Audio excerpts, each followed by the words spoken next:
बारिशों के मौसम में छल्ली भुट्टा एकदम अमेजिंग आता है। और जो इसकी सब्जी बनती है ना दोस्तों, सच में इतनी टेस्टी बनती है कि आप इसको हर हफ्ते बनाओगे इस सीजन में। एकदम इंस्टेंटली बन जाती है दोस्तों, और टेस्ट एकदम चटपटा यूनिक सा आता है। तो फिर देर किस बात की, चलो फिर शुरू करते हैं। अब इस रेसिपी में दोस्तों अगर आपको एकदम बढ़िया स्वाद चाहिए ना, तो आप सबसे पहले तो अदरक लहसुन मिर्ची का एकदम फ्रेश पेस्ट बनाना। जितना फ्रेश होगा और कुटा हुआ होगा, सच में उसका टेस्ट एकदम डिफरेंट आएगा। खैर सीधा ही अब पैन पे चलते हैं। मैंने यहाँ पर सबसे पहले पैन में पानी डाला है, क्योंकि हमें कॉर्न को उबालना है। मैं यहाँ पर दोस्तों फ्रोजन कॉर्न यूज नहीं कर रहा हूँ, बारिशों का मौसम आ रहा है, अभी भुट्टा बहुत अच्छा बहुत फ्रेश मिलता है, तो वही कॉर्न आप यूज करना है, एकदम फ्रेश वाला। 2 कप मैंने यहाँ पर लिया है, और इसको 5 मिनट लगातार आपने बॉईल करना है।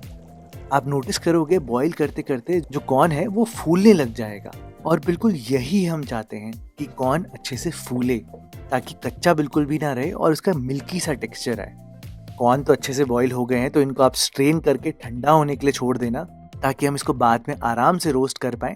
फिलहाल सबसे पहले कढ़ाई पर चलते हैं और एक बेस बनाते हैं। तो मैंने यहाँ पर थोड़ा सा तेल डाला है, और गरम गरम तेल में ही आप यहाँ पर आधा चम्मच जीरा डालना, और वो जो अदरक लहसुन मिर्ची का पेस्ट है इसे यहाँ पर डालना। याद रहे इस पेस्ट को थोड़ा भुनना जरूर है, कम से कम 1 मिनट, क्योंकि गार्लिक का कच्चापन बिल्कुल नहीं रहना चाहिए। इसमें यहाँ पर आपको ज्यादा प्याज व्याज इन सब की जरूरत नहीं है, तो मैंने यहाँ पर 1 बड़ा प्याज लिया है। चाहो तो आप 2 छोटे भी ले सकते हो। लॉजिक ये है कि प्याज में मिठास होती है, कॉर्न में मिठास होती है, तो हमें इस ग्रेवी को बैलेंस करना है, इस मसाले को बैलेंस करना है, इसलिए बहुत ज़्यादा प्याज मत लेना बेस बनाने के लिए। याद रखना पहले आप हाई फ्लेम पर भुनाई करना, जैसे ही रंग चढ़े प्याज में आप यहाँ पर मीडियम फ्लेम करना, और इसको आराम से भुनना। कलर आना बहुत ज़रूरी है प्याज में, नहीं तो बैलेंस सही नहीं बैठता।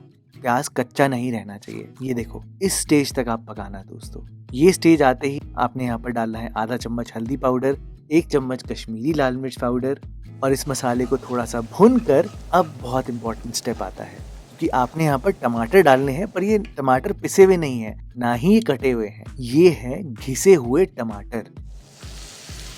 घिस कर ही डालना दोस्तों, और सच में टेक्सचर बहुत यूनिक सा आएगा। आपको तो पता ही है टमाटर आया है, तो मैंने यहाँ पर नमक डालना है, 1 चम्मच काफी होगा, और बस अब यहाँ पर आपको भुनाई करनी है।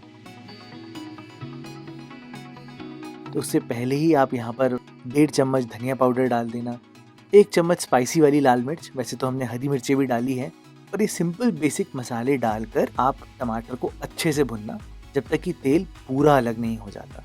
मैंने ढक्कन लगाकर इसको 5 मिनट तक पकाया है मीडियम फ्लेम पे, और आराम से कुकिंग हो जाती है। अब यहीं पर है इस रेसिपी का सबसे गेम चेंजिंग पार्ट। तो अब ये देखो ढक्कन खोल के टमाटर तो अच्छे से भुन चुके हैं, तेल एकदम अलग हो चुका है। अब आपने ये क्या करना है, ये देखो मैंने यहाँ पर काजू भिगा कर रखे हैं, लगभग 5 से 6 काजू है, ज़्यादा नहीं चाहिए आपको। भिगा कर रखना इनको 10-15 मिनट गर्म पानी में, इसका पेस्ट बना लेना, और इस पेस्ट को आपने यहाँ पर डालना है। डालने के बाद कम से कम 2-3 मिनट लगातार इसे पकाना है, कच्चापन बिल्कुल नहीं रहना चाहिए। 2-3 मिनट पकाने के बाद अब आप यहाँ पर डालना बहुत थोड़ा सा गरम मसाला, कसूरी मेथी, और आधा चम्मच chaat masala. Very important to the recipe, नहीं तो वो कॉर्न का चटपटा टेस्ट नहीं आ पाएगा दोस्तों। ये डालकर आपने थोड़ी देर पकाना है, और फिर पानी डाल देना है, और इसको सिमर होने देना थोड़ी देर, ढककर इसको पकाना जरूर। आपकी ग्रेवी एकदम सेट हो जाएगी और एकदम क्रीमी लगेगी आपको, जो कि कॉर्न को बहुत सूट करेगी। रही बात अब कॉर्न की, तो करना ये है कि इस ग्रेवी को आप साइड में कर देना। उसी कॉर्न वाले पैन में आप यहाँ पर हाई फ्लेम पर चढ़ाना, थोड़ा सा मक्खन आपने डालना है, और थोड़ा सा तेल की जले ना, सीधा ही यहाँ पर कॉर्न को रोस्ट करना। 2 मिनट हाई फ्लेम पर लगातार रोस्ट करना है। याद रहे कलर नहीं आना चाहिए कॉर्न में, हल्की सी रोस्टिंग होनी चाहिए, ताकि फ्लेवर्स और निकल कर आए। एंड दैट्स इट दोस्तों। सीधा ही आप इसको ग्रेवी में डालना, ग्रेवी में डालकर आपने 2-3 मिनट अच्छे से इसको सिमर करना है, और बस आपकी कॉर्न मसाला सब्जी बनके बिल्कुल रेडी है। अगर आपको गोल्डन कॉर्न खाने पसंद है ना, वो जो बटर वाले मिलते हैं, तो सच में दोस्तों ये सब्जी आपको बहुत ज़्यादा पसंद आएगी। एक्सीलेंट लगती है, ये बना कर देखना, और मुझे कमेंट सेक्शन में ज़रूर बताना कैसी बनी।